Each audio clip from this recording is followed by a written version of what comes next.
Hey, I'm Al McGee with your entertainment ticket at www.yeticket.com. The film I'm going to talk about right now is called Little Boy.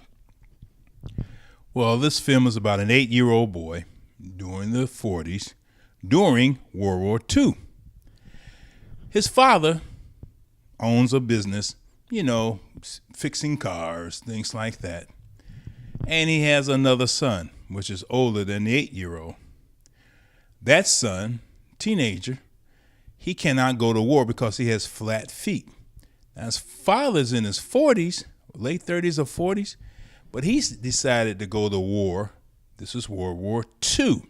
And that's what men did back in that day or during that war.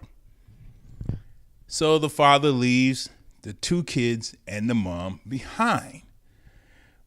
And so the little 8-year-old boy, he decided to try to bring his father back by doing whatever is possible because he missed his father so much during the war.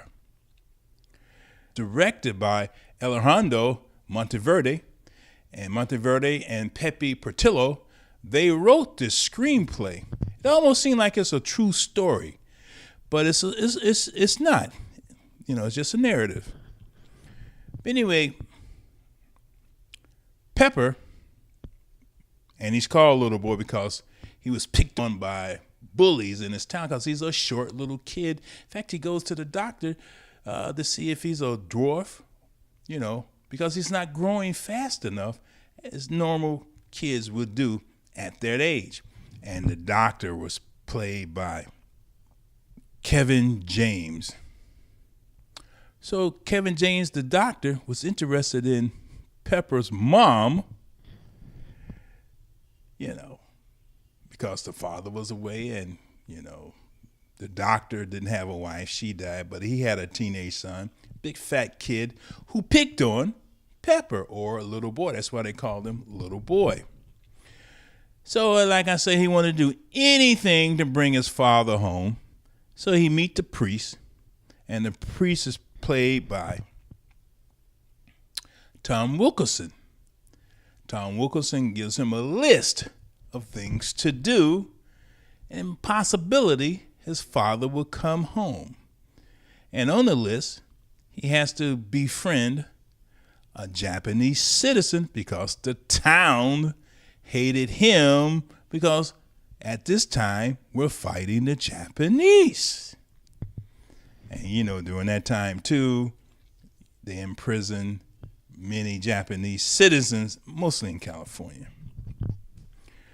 So Pepper, or Little Boy, tried to fulfill this list, but things go on in his town, like the bigotry against the Japanese citizen, and also how he's treated as a young man and the things he tried to believe in to bring his father home.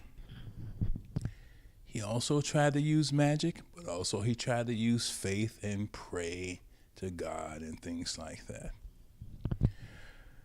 Well, this is part of the problem that I had with this film, that it was hitting me over the head with all of this, just slamming it to me and trying to show me this is the way life should be or could be.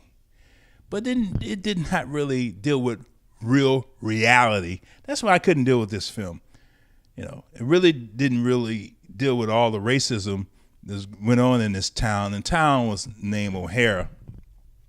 One of those little fishing towns in California. And it really didn't show the real life of what went on. No one cursed. There was no blood in this. It really didn't show the war, just maybe a small scene when the father was in prison.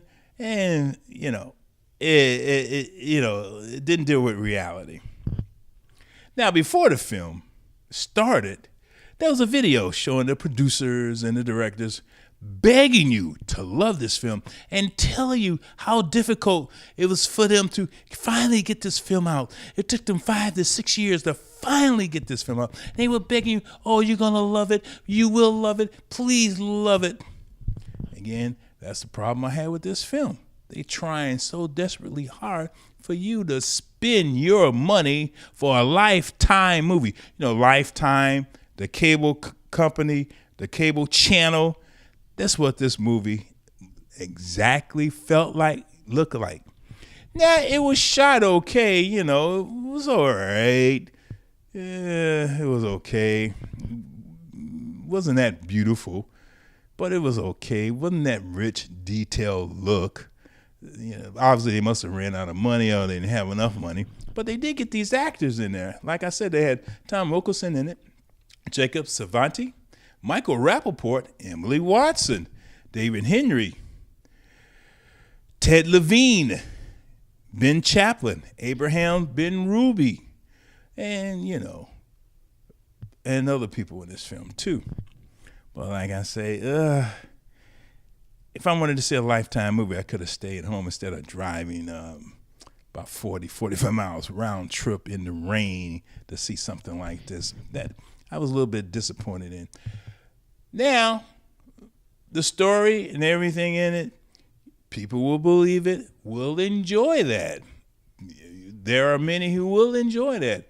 And I'm not saying it wasn't enjoyable. I enjoyed watching this film, but I did not enjoy getting hit in the head with a stick all the time. And also, I know about racism and things like that. And like I said, it didn't really show reality. You know, oh boy. So I got to give this 2 palm trees out of 4. Just an average film with these stars in it. Nothing special about it. Not even a story. You've seen it before. Wasn't nothing new about it. You saw it before. What can I say? Little Boy. Only 2 palm trees from me, Al McGee. Wasn't original. There was nothing special about this film whatsoever. Okay, I will say one thing. What's special about this? How they get these actors to act in this movie, and I'm sure they didn't pay them their real salaries. They probably did it for them because they knew them. That was special, getting this cast together for this sappy film. We are your entertainment ticket, that's right. Yeticket.com. We are your